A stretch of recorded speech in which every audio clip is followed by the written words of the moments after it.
Policías y otros empleados de las fuerzas del orden cuenten sobre casos en los que les parecía que estaba ocurriendo algo sobrenatural o paranormal. Soy un ex trabajador de emergencias médicas y bombero. Una noche recibimos una llamada para comprobar el estado de salud de una persona que había llamado al número de emergencias, pero que no respondía al operador. Llegamos a la dirección. La casa se sentía de alguna manera extraña. En la puerta nos recibió una pequeña anciana, quien nos saludó. Le preguntamos si sabía quién había llamado al número de emergencias, pero ella respondió que vivía sola desde que murió su esposo. Apenas habíamos regresado a la estación cuando entró otra llamada, la misma dirección. Volvimos, hablamos otra vez con la anciana y nos fuimos. En cuanto regresamos a la estación, nuevamente entró la misma llamada, la misma dirección y sin respuesta. Volvimos a ir, pensando que quizá a la anciana se le había ido un poco la cabeza. Pero esta vez, cuando llegamos a la puerta, la anciana ya no estaba en el porche. Tocamos el timbre, no hubo respuesta. Resultó que la puerta no estaba cerrada con llave. Miramos dentro y vimos que la anciana estaba tirada en el suelo y no respiraba. Inmediatamente le brindamos primeros auxilios y la trasladamos al hospital. Se encontraba en condición estable. Cuando despertó en la ambulancia, seguía insistiendo en que no nos había llamado, y que habíamos llegado casi inmediatamente después de que perdió el conocimiento. El trayecto desde la estación hasta su casa toma unos 15 minutos. Antes de llevarla al hospital, nos preguntó a mí y a otro trabajador de emergencias si podíamos llevarle al hospital sus agujas de tejer y algo de ropa. Le dije que recogería sus cosas porque tenía un amigo que vivía en esa zona, y con quien de todos modos pensábamos reunirnos. En resumen, pasé a recoger a mi amigo, y fuimos a la casa de la anciana. Entré rápidamente para recoger una bolsa con sus pertenencias. Mientras tanto, mi amigo se quedó sentado en el coche. Y justo cuando estaba saliendo de la casa, lo juro, sentí la mano de alguien en mi espalda y escuché una voz que decía, «Gracias». Cuando regresé al coche, mi amigo me preguntó por qué el esposo de la anciana no podía llevar él mismo las cosas al hospital. Le dije que su esposo estaba muerto. A lo que mi amigo respondió, entonces, ¿quién era ese anciano en la ventana que me sonrió y me saludó con la mano?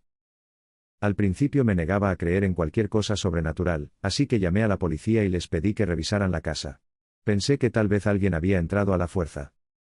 No encontraron nada inusual y no había nadie dentro. Más tarde, mi amigo y yo fuimos a ver a la anciana.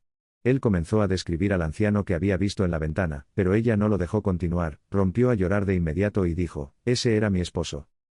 Ahora mismo, literalmente, se me llenan los ojos de lágrimas de miedo. Es fácil negar las historias de fantasmas hasta que algo así te sucede personalmente. Soy trabajador de emergencias médicas.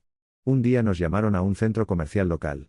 Cuando llegamos, resultó que una niña de 8 años tenía problemas para respirar. Era tarde en la noche. Su madre, su tía y su primo acababan de ser detenidos por robo. Supusimos que los problemas respiratorios habían sido causados por el estrés. En cuanto subimos a la ambulancia, la niña nos miró a mi compañero, y a mí directamente a los ojos, y dijo que el lugar donde vivía era malo. Dijo que vivía rodeada de demonios y de imbéciles. Lo juro, en el momento en que mencionó a los demonios, en cuestión de segundos su pulso bajó de 90 a 45 latidos por minuto. Mi compañero y yo nos miramos, y de inmediato empezamos a intentar aliviar la tensión. Al final, la niña se estabilizó y volvió en sí. Nunca olvidaré ese caso. Me cambió por completo. En cuanto estabilizamos su estado, por supuesto informamos de todo a la policía. Esta no es mi historia, pero cuando la leí, me dio un miedo tremendo. Una anciana llamó al número de emergencias, y pidió que enviaran a varios policías a su casa porque había visto una figura extraña escondiéndose en su patio trasero. Vivía sola y esa noche se sentía en peligro después de ver la silueta de alguien en la ventana. Cuando llegaron los policías, la puerta no estaba cerrada con llave. Entraron en la casa y vieron a la anciana sentada de frente a la ventana. Luego fueron a revisar el patio trasero. No había señales de allanamiento ni de intrusión. No faltaba nada. Alrededor de la casa había una valla alta, lo que hacía prácticamente imposible que alguien entrara en la propiedad. Aún así, los policías encontraron huellas dentro de la casa. Era muy probable que ella hubiera dejado la puerta abierta, y que no hubiera visto a alguien afuera a través de la ventana, sino el reflejo de alguien dentro de la casa, detrás de ella. Yo estaba en Afganistán, de guardia en un puesto de vigilancia. Me giré hacia un campo agrícola y vi allí una pantera enorme. Esa cosa parecía medir unos 10 metros de largo. Mi corazón empezó a latir como loco. Ya iba a avisar por la radio cuando de repente me di cuenta de que tenía que ajustar la percepción de profundidad en las gafas de visión nocturna. En cuanto lo hice, vi inmediatamente a un gato común, de unos 40 centímetros de largo, sentado en el alero de la garita de vigilancia. El mejor día de la vida de ese gato.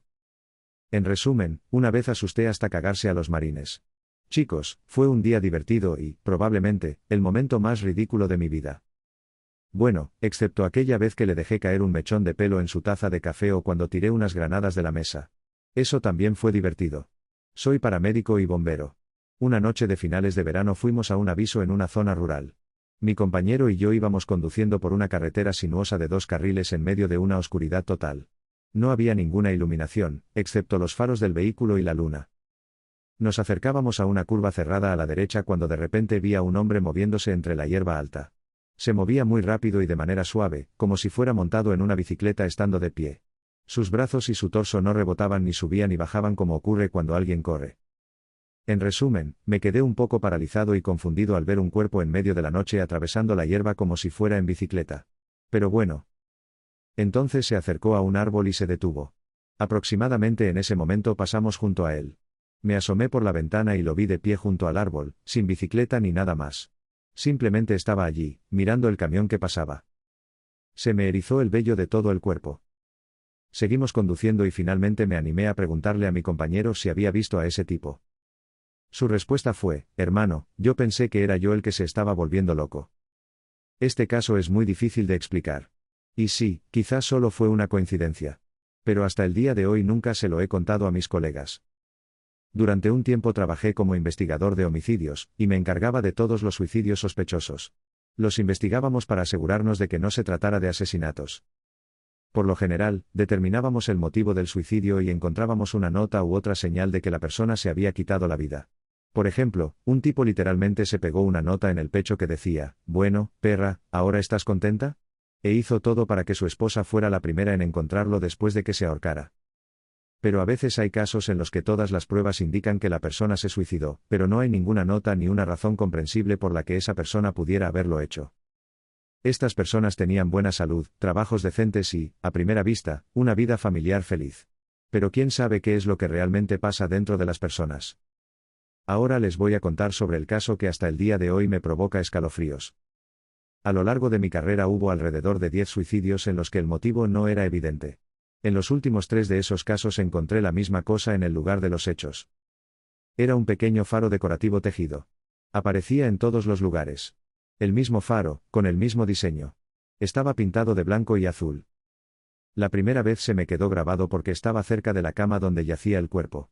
Pero 2 semanas después vi el mismo maldito faro en otro suicidio e incluso comenté esa coincidencia a un agente de patrulla. Unos meses más tarde fui a investigar otro suicidio y vi nuevamente el mismo faro tejido. Ahí fue cuando me hizo clic, siempre habían sido suicidios inexplicables. Volví a la comisaría y empecé a revisar todas las fotografías de las escenas de cada suicidio en el que había trabajado. En 2 de ellas podía verse algo que podría haber sido ese faro tejido, pero el ángulo de la foto era malo, y había demasiados objetos alrededor como para estar completamente seguro. Chicos, me parecía jodidamente inquietante. Pero un par de meses después me trasladé a otra unidad y dejé de pensar en ello. Perdón, pero ustedes preguntan si esto pudo haber sido obra de un asesino en serie. Sinceramente, lo dudo mucho. Todos esos casos eran suicidios evidentes, la mayoría de los cuales no tenían una explicación alternativa razonable. Siempre trabajábamos cada suicidio como si se tratara de un homicidio en un principio, pero un presunto suicidio casi siempre termina siendo realmente un suicidio. Aún así, siempre lo comprobamos todo. Además, a pesar de que los asesinos en serie existen en mayor número de lo que ustedes creen, a menudo dejan tarjetas de presentación o algo parecido, como suele mostrarse en las películas. Por lo general, se trata de algún tipo desequilibrado con un estilo muy particular. Realmente creo que solo fue una coincidencia extraña. Pero, en cualquier caso, fue jodidamente inquietante. Amigo, a este ritmo un día te despertarás por la noche, y encontrarás ese faro decorativo tejido en tu mesita de noche. Yo dejaría el trabajo de inmediato. Deberías encontrar ese maldito faro y quemarlo al carajo. Nunca se me pasó por la cabeza que fuera el mismo faro. Pensé que era algún tipo de decoración de temporada que se vendía en una tienda de cerámica. Trabajé durante un tiempo en servicios de emergencias. Un día nos llamaron y dijeron que un tipo iba a toda velocidad en una motocicleta sin casco y se estrelló contra un coche. Llegamos al lugar de inmediato. A pesar de que era sábado, y ocurrió en el centro de una zona suburbana, nadie se acercó siquiera a comprobar cómo estaba el pobre tipo. Las calles estaban completamente vacías. Normalmente, en casos así se reúne una multitud de curiosos, pero esta vez no ocurrió. La víctima tenía el cráneo gravemente aplastado y no mostraba signos de vida. Nunca en mi vida había visto lesiones en la cabeza tan graves. Nuestra evaluación preliminar fue que tenía una fractura grave de cráneo, una conmoción cerebral y, además, una hemorragia abundante. También le faltaban algunos dientes y tenía numerosas abrasiones por haberse deslizado sobre el asfalto. Por suerte, no se le había arrancado toda la piel, para que se hagan una idea de lo mal que se veía. Todo era tan grave que la mayoría de las personas no habría sobrevivido. Y si alguien hubiera sobrevivido, habría quedado en estado vegetal por el resto de su vida. En una situación normal, lo habríamos movido de la carretera a la acera. Pero cuando una persona tiene una lesión en la cabeza o el cuello, moverla es extremadamente peligroso. Mi compañero, que tenía más experiencia y me estaba entrenando porque yo todavía era más o menos nuevo, fue a comprobar su pulso mientras yo empezaba a sacar nuestro equipo. Se agachó, mantuvo el dedo en el pulso durante un rato, luego se levantó y justo cuando iba a decir algo, de repente ese tipo se levantó de un salto. Ni siquiera se apoyó en las manos para levantarse. Simplemente saltó directamente sobre sus pies. Mi compañero y yo nos asustamos de forma brutal. El tipo nos miró, sonrió e intentó levantar la motocicleta. Intentamos detenerlo, pero teniendo en cuenta su estado, no queríamos forcejear con él. Se fue corriendo y simplemente desapareció en el bosque, dejando su motocicleta atrás. Mi compañero estaba aún más conmocionado que yo. Se quedó de pie con la boca abierta, mirando hacia donde había salido corriendo el tipo, luego se giró hacia mí y murmuró, «Tío, no tenía ni puto pulso». Le pregunté si estaba seguro, y juró por todo lo que tenía que el motociclista había estado clínicamente muerto. Pedimos ayuda a las autoridades y enviaron un equipo de búsqueda y rescate al bosque. No sé si lo encontraron o no, porque normalmente no recibimos información sobre los pacientes después de que llegan a manos de los médicos. Mi mejor suposición sobre lo que ocurrió es que el tipo, con la mente alterada por las lesiones, decidió dirigirse hacia la casa de alguien a quien amaba. Con las lesiones en la cabeza, la gente suele sangrar cantidades enormes, así que supongo que el tipo dejó un largo rastro rojo de sangre que los policías pudieron seguir. Muchas gracias por ver el vídeo.